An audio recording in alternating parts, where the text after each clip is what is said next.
Greetings, everybody. It has been a long time. It has been a long time since I wait. Let me do this again. It's been such a long time that I got to do this again. Hang on, just a second. Record. Boom. Check. All right, sounds good. All right, greetings, everybody. It has been a long time since we've done this. I'm your host, John Lovelace, here with the John Lovelace Show. And boy, I could get into a lot. I could talk to you a lot tonight about a lot of different things, about a lot of stuff that need to be talked about, like why I haven't done a show in months, and just, we're not going to get into that. What I want to talk to you tonight is I want to talk to you tonight about Shang-Chi, because, and I haven't really done a lot of geek content on this network and this platform for a while, and I want to do that tonight. So I want to talk to you about Shang-Chi and the Legend of the Ten Rings, the latest movie from Marvel, Disney, the MCU, the cinematic universe for Marvel Comics, and kind of bring you up to date on where we are on all that and how I feel about it. Because I haven't, like I said, it used to, for those of you that don't know, I used to run Alternate Reality, and me and a friend of mine, Charlie Huffman, we did that podcast on comic books and movies and TV and video games for years, and then we got away from it and we stopped doing it. And I've tried to cover it a little bit on my own, but it's been hit or miss. And so here I am trying to hit it again. So here we are. Avengers Endgame left things in a precarious state. And when it was all said and done, when we ended, what was it, phase 2 or 3 of the Marvel Cinematic Universe? I forget. Whatever phase that was, it's over. Thanos is defeated. Iron Man's dead. Oh, Tony Stark became, he's dead. Steve became an old dude who we assume probably has passed away on his own since then. A lot of things have happened. We got a Black Widow movie that came out. That was a recap of her life before she died. Of course, she died in Endgame, so she's gone. The Hulk was crippled. He got his withered arm now from using the Infinity Stones, and that hurt him a great deal. And so the team is in disarray. So Disney comes out with a couple of TV shows to kind of bring things forward a little bit. And one of the TV shows that they come out with, the first one was the WandaVision show, which I didn't really get a chance to talk about, but which I enjoyed thoroughly. It really sets Wanda up as a loose cannon in the Marvel Cinematic Universe because she's kind of crazy. She recreated Vision whole cloth out of nothing. That's how powerful she is. So not only is she crazy, but she's powerful. And I won't do a complete review of that, but that show left us in a weird place at the end where you don't know what she's liable to do. Then we had the Falcon and Winter Soldier, which was a much less interesting ride. I thought it brings us up to date. It allowed Falcon to fully take his place as the new Captain America. I'll be honest with you, I didn't even watch all that. It was really kind of slow and boring. Baron Zemo, I think, was the best part, especially when he was dancing in the club. Like that.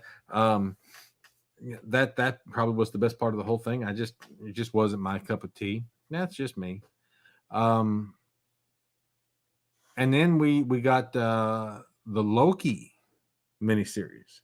And the Loki miniseries was freaking fantastic. It was absolutely amazing. And it was amazing because it really sets the stage, because everything else felt kind of like wrap up. Loki, and to some degree what happened in WandaVision too, but Loki really sets the stage for the MCU going forward. Because the MCU going forward, then Thanos is dealt with. Thanos is over. We were looking forward to and anticipating Thanos for years, and then he finally shows up and pays off in a big way, and is the big Marvel Universe bad for and they had 2 or 3 movies to deal with him and to handle him, and they finally did, and it's over now. So now, in similar fashion, they have to build to the next big villain, right? And the next big villain is Kang the Conqueror. And he was first introduced to us, well, a version of him, not him himself, but a version of him was first introduced to us in this Loki miniseries.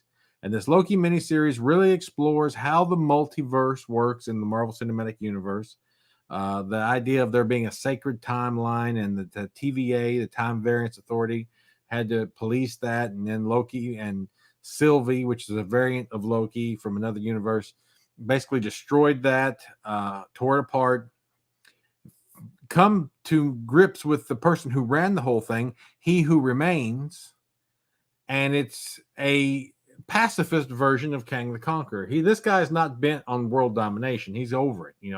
He's been there and done that, and he's just, well, I say world, universe and timeline domination. He's been there, he's done that, he's over it. He's the one that won. There was a time war. There was a war between, Kangs, if you will, from across the multiverse. And He Who Remains is the one that was left. He, at the end of everything, he's the one that came out on top.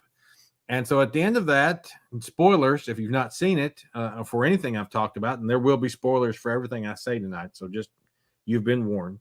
At the end of that, Sylvie, the variant female Loki, kills him, which allows the multiverse to splinter in 1,000 directions, because he kind of, even though there was a multiverse, it was a tightly knit multiverse of only a few, kind of like the DC Universe's 52. It was the best way I could think of it, because in the DC Universe's 52 multiverse, there's 52 different realities, even though I never really bought into that idea that you could limit it to 52. But all right, after Crisis, Infinite Crisis, we found out that there were 52, or during it and after it, we found out that there was 52 DC multiverses, and instead of an infinite number that there was before Crisis on Infinite Earths. So just a very truncated, imagine, if you will, a rope, and how a rope has got little bitty individual threads that all kind of twirl and twist, and they come together to form a rope. Okay. Similar. That's how that, so that's the sacred timeline works on a similar concept. There is, within that truncated space of the sacred timeline, there are a number of variant timelines that the TVA allowed to exist. But then if anything branched out from that truncated space of timelines that they allowed to exist, then they cut it off, and when it wasn't allowed to exist. Well, now that He Who Remains is dead, and that the TVA is gone, then now suddenly we've got an explosion of multiverse, which means that there will be new Kangs, and one of them will be the threat that we're familiar with in the Marvel universe, the comics universe, Kang the Conqueror. So that's how that's playing out. So that sets the stage. Kang, not He Who Remains. He Who Remains is dead. He was the pacifist Kang. The warlike Kang, the one who wants to rule everything with an iron fist, he's coming. He's looming in the future, and he will show up at some point. So you can expect them to deal with that. And this whole multiverse thing is a huge concept in the Marvel Cinematic Universe right now, because we've got Spider-Man dealing with it. I mean, we've seen the trailer from the new Spider-Man movie. Oh my gosh, if you've not seen that, we've got pumpkin bombs that look like from Spider-Man 1 showing up. We have got Dr. Octopus from Spider-Man 2 showing up. You have to imagine that they're just going hog wild with this. I don't know if Tobey Maguire and Andrew Garfield will actually show up in this movie. They might, they may not. I haven't heard solid rumors about that. But we definitely know that the guy that, and I forget his name off the top of my head, but the guy that played Dr. Octopus, he is definitely in it. We've seen him in the trailer. There's a good chance Willem Dafoe may make a cameo. Who knows? James Franco may make a cameo. We may have, Kristen Dunst or Emma Stone back. Who knows who will get back from those original Spider-Man movies. But the field is open.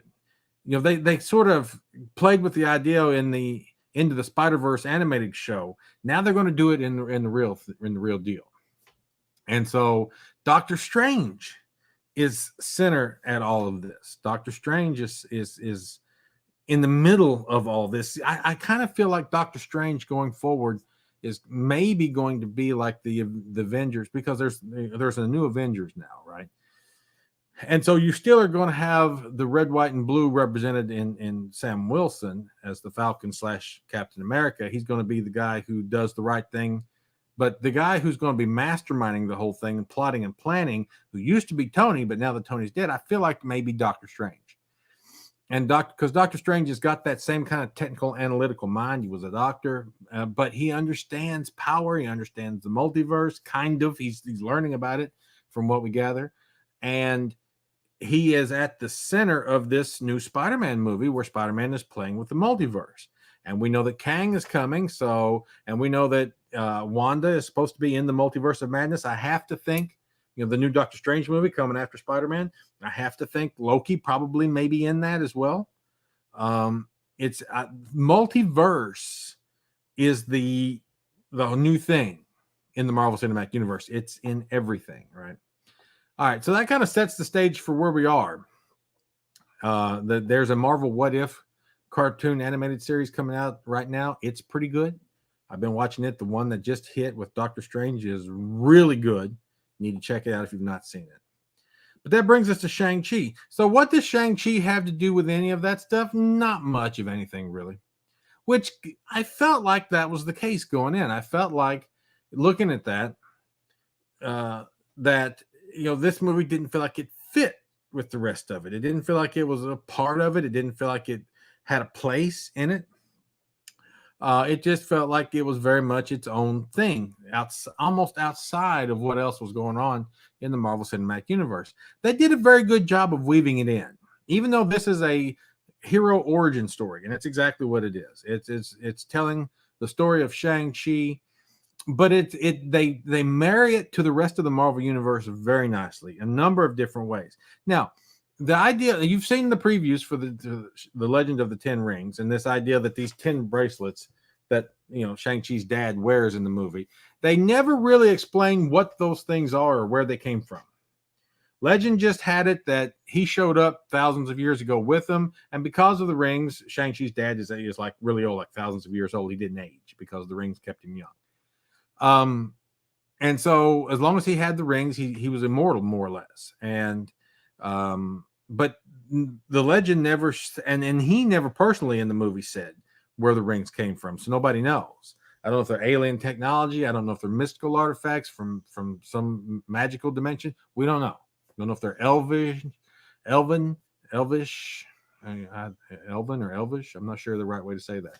I don't know if they come from Dormammu, or if they come from Mephisto, if they come from the Kree, the Skrull. We don't know where they come from. They're just there, and they're really, really powerful.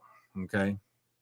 So that's the kind of the only really loophole in the whole thing, is that we kind of just don't know anything about those. They're just a plot device that is in the movie, and they make Shang-Chi's dad really powerful and make him the ruler of this 10 Rings criminal organization, which if I had to call them something that you would understand, I might say, well, imagine the League of Shadows from the DC universe and Ra's al Ghul at the head of it.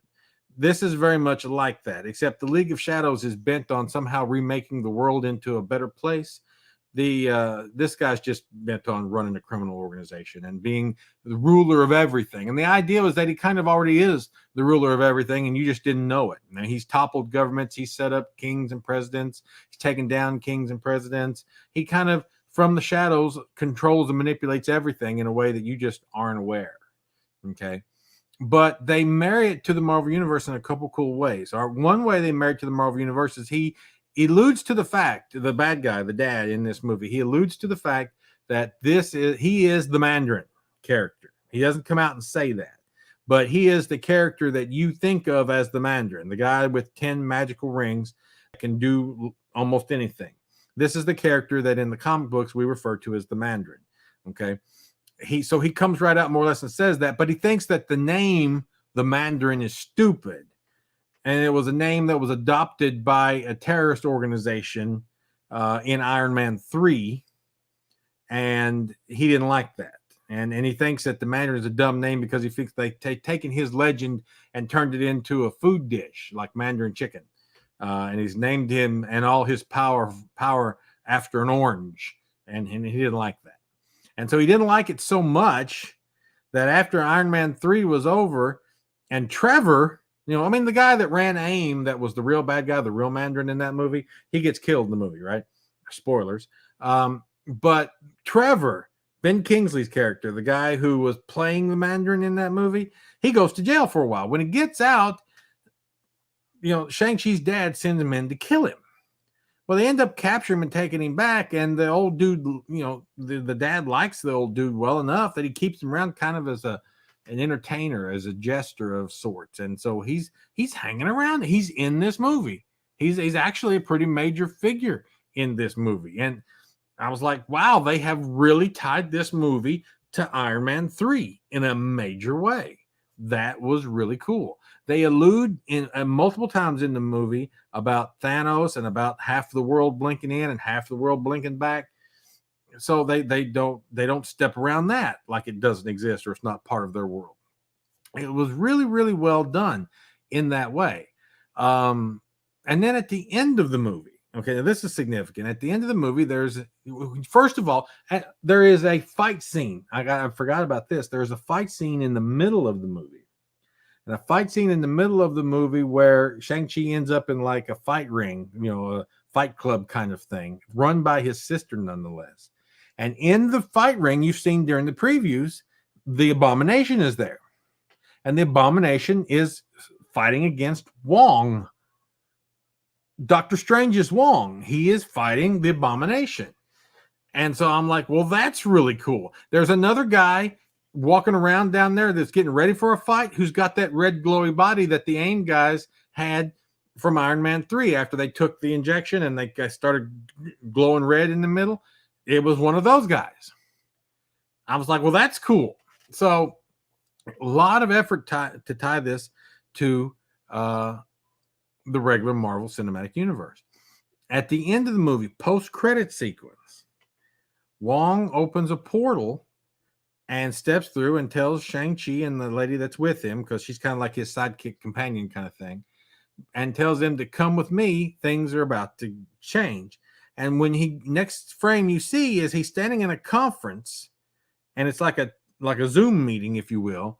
And there in the room is Wong, Shang-Chi, the girl that he came in with, and communicating via some type of technological holographic communication is Bruce Banner and Karen Danvers, all right, Miss Marvel, and unhulkified Hulk. And it's interesting because Bruce Banner's got his arm in a sling, so it's clearly the same arm he messed up in Endgame, right? But the arm doesn't look withered. I mean, it's obviously something wrong with it still because he's in a sling. It must not be back to 100%, but the arm doesn't look charred and black and decayed looking. It just looks like Bruce Banner's arm. So I'm hoping that means that the Hulk is mostly healed, and that if he were to turn into the Hulk's arm would be mostly regular arm too. And even though it may not be back to full power, it's mostly better. So that's really encouraging to me. Although I feel like, and maybe it was just the holographic, because when you if you've watched Star Wars, if you're looking at a holographic projection of somebody communicating through a hologram, that it's got a bluish tint, washed out, faded blue tint. But it looked like Mark Ruffalo's hair was really gray in that communication, that holographic communication. But it may have just been the coloring of that holographic projection where it's that washed out bluish gray projection. That may have been all it is. But his hair was not dark; it was very gray. That was a little weird to me. Danvers was there. So they were all analyzing the rings because the rings are a very new, very powerful artifact. And at this point in the movie, Shang-Chi is the owner of them. And they're trying to figure out where they're coming from. And so where they originated. And he was like, Dad never told me. He never told me where these things. He just said that he found them or he got them somehow. We heard the legend, but the legend never said. They just were they were just there always. And he, so he did what he could there to help them figure out what it is, but they were seriously analyzing these rings, trying to figure out what they were. And so, you had Bruce Banner going, well, they don't seem to be from alien origin. They're not giving off any particular radiation. And then, Karen Danvers is like, they don't look to be Kree or a Skrull. We're not sure what they are. And the Banner's like, do you think they're Chitauri? And she was like, no, I don't believe so. And Wong's like, they don't show up as any mystic artifact that we're aware of here on Earth. So they're not magical. They don't appear to be alien in nature. We don't know what they are. They just are, and they are really powerful. So that was a really, really cool thing. So these are all the ways that they tied Shang-Chi in to the greater Marvel universe. And I think it was really, really well done. As far as Shang-Chi itself, it was a really great story. I mean, it just absolutely was. I was thinking this was probably going to be like another Ant-Man. Ant-Man, it's not a bad movie. I don't hate it. But the Ant-Man movie was largely forgettable, it seemed to me. Ant-Man 2 was much better. But Ant-Man 1 was largely forgettable in that it just basically introduced the character. Hi, here's Ant-Man. But the story wasn't significant. At least it didn't seem to me. It didn't seem to be all that important. It didn't seem to apply to anything else going on in the Marvel Universe other than the fact that he introduced himself to Sam Wilson in that movie, and then Sam drafted him for Civil War. But other than that, it was really self-contained and unimportant to the grand scheme of things. This movie didn't feel that way. This movie didn't feel like Ant-Man in that way. This movie felt like it was really important. This movie felt like it really mattered, and it's really, really significant. All right, so I'll give you a gist of how the thing runs. The movie opens up with Shang-Chi, and he's been on the run for several years. And I'm skipping a lot, so just bear with me.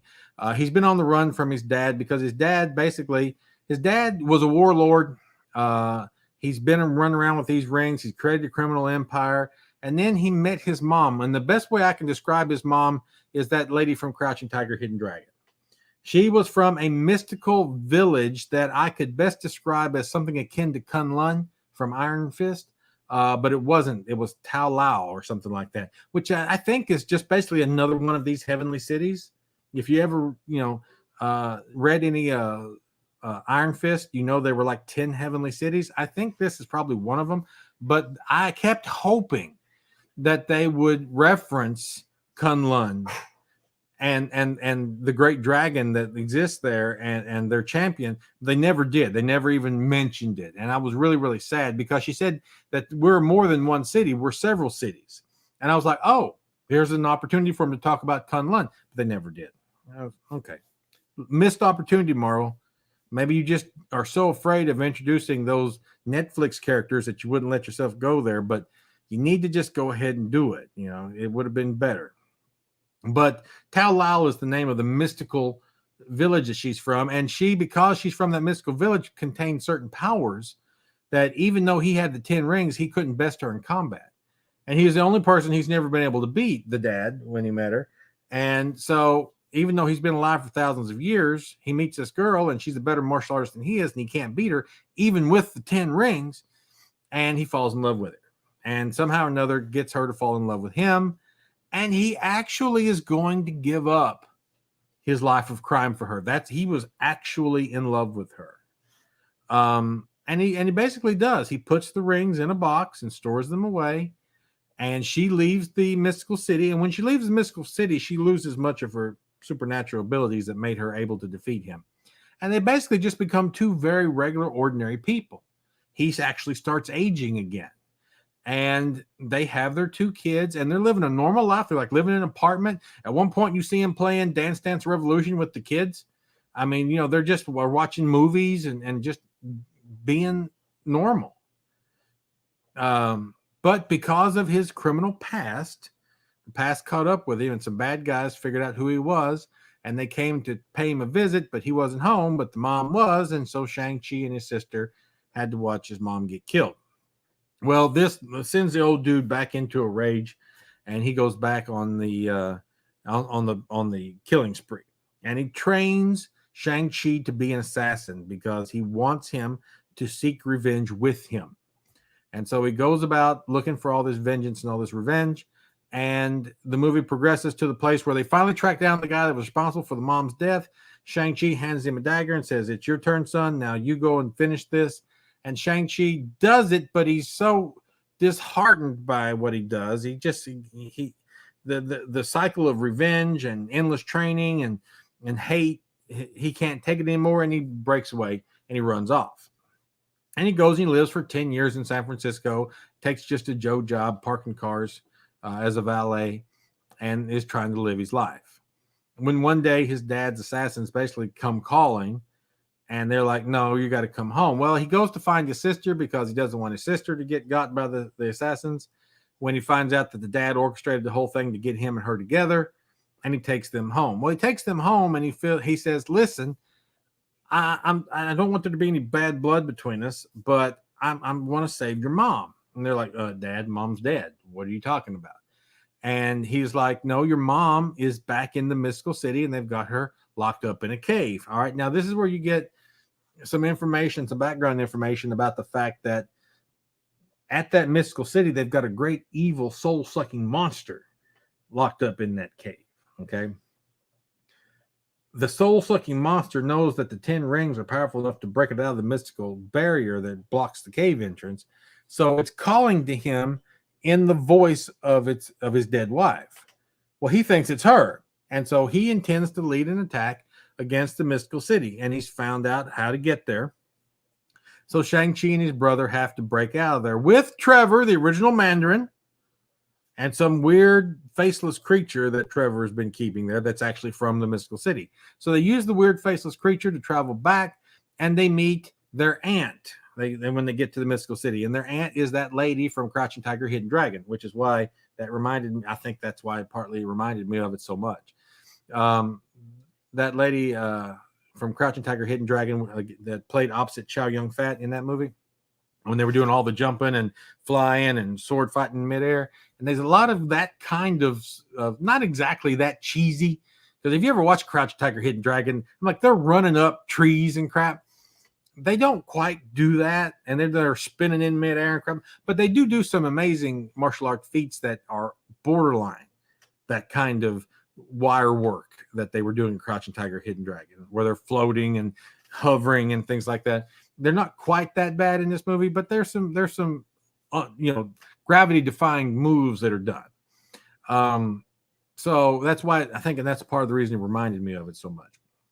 But they meet her. She's the same actress from that movie, and so she explains to him what's really going on, what the evil is behind and there's like, well, Dad's coming to fight. So they all end up training for 3 days before the dad gets there. Shang-Chi gets his armor for his costume for the show.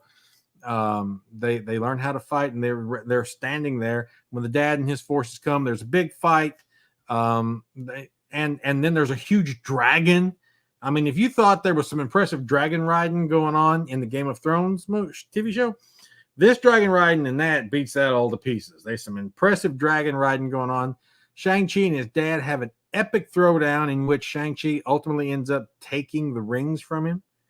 And the martial arts in this movie are fantastic. They don't look cheesy. They don't look cheap. They don't look fake. It's really good. The effects are really good. Everything in this movie was really good. I'm set. When I had been at the theater and I had been in my seat, maybe 15, 20 minutes into the movie, when suddenly, like clockwork, because I have the world's smallest bladder, I believe, I have to urinate. I'm like, oh man, I gotta pee. I'm like, well, if the action slows down enough, I'll sneak out and go use the restroom real quick and come back, and hopefully I won't have missed anything. There never really was a break that I felt like was significant enough, a slowdown significant enough that I felt like I could leave. So I ended up just dealing with it and holding it through the rest of the movie. That's how good the movie is. It is really, really good. And it really sets the stage, I think, for Shang-Chi to become a major part of the MCU going forward. And I can't wait to see him on the next team of Avengers. Now, I don't think he'll be with Doctor Strange in the Multiverse of Madness. I don't think he'll be part of that multiversal thing. Maybe. But those rings have some type of weird power, because at the end of it, Wong says that they're sending out some kind of beacon. They're calling to something, and they don't know what it is. They don't know if it's alien. They don't know if it's extra dimensional. They don't know if it's mystical, but they're boom, boom, boom. They're pulsating some kind of signaling to something, and they don't, Banner doesn't know what it is. Danvers doesn't know what it is. Wong, and by Wong, you can assume Doctor Strange doesn't know what it is. Nobody knows what it is. So I don't know that it's not extra dimensional. I don't know that it's not multiversal. I just don't feel like Shang-Chi's a good multiversal character, the way Loki, the way Wanda, the way Doctor Strange are. But no, you normally wouldn't think Spider-Man was either, but he will be. So the whole thing was great. I enjoyed it. I enjoyed it a lot, and I'm excited to see Shang-Chi on the line as an Avenger in the next Avengers movie whenever we get one. I'm really excited to see that. I think he'll be an excellent component of that team, and I'm excited about it. So that was it for my review of Iron Man. We did this live on YouTube. Nobody came in, but it's midnight, so I probably did it at a bad time. But doesn't mean you can't go back and watch it again later. So like and subscribe, and maybe I'll get some more videos out to you guys in the next little bit. Maybe I'll do some more motivational things. I'm not real sure what form all this content's going to take, but I'm going to try to get some more things out to you. Thank you for being patient with me. I hope you enjoyed my review of Shang-Chi. If you've not seen it, go see it. All right, so here's a couple recommendations. If you've not seen WandaVision, go back and watch it. You can kind of skip Falcon and Winter Soldier. I just didn't really feel like it was important. If you've not seen Loki, go back and watch it. If you've not watching What If, you probably should watch it. You can totally skip Black Widow. Not necessary at all. It wasn't even particularly good. Well, certainly wasn't worth the fight that Marvel and Scarlett Johansson is having over it. But you should definitely see Shang-Chi and I know that if you've watched this before you saw it, I've ruined a lot of it, but you should still go see it. It's still good. Don't let the fact that I've ruined it for you and told you everything that happens in the movie keep you from seeing it. It is really, really good. All right, that is it. I am John Lovis. I am a veteran podcaster, veteran comic book fan, veteran geek, and all-around good guy, and also very humble. Charming, eligible, eloquent, elegant, and humble. Bidding you adieu and good night. I'll see you guys later on the interwebs. Have a good one.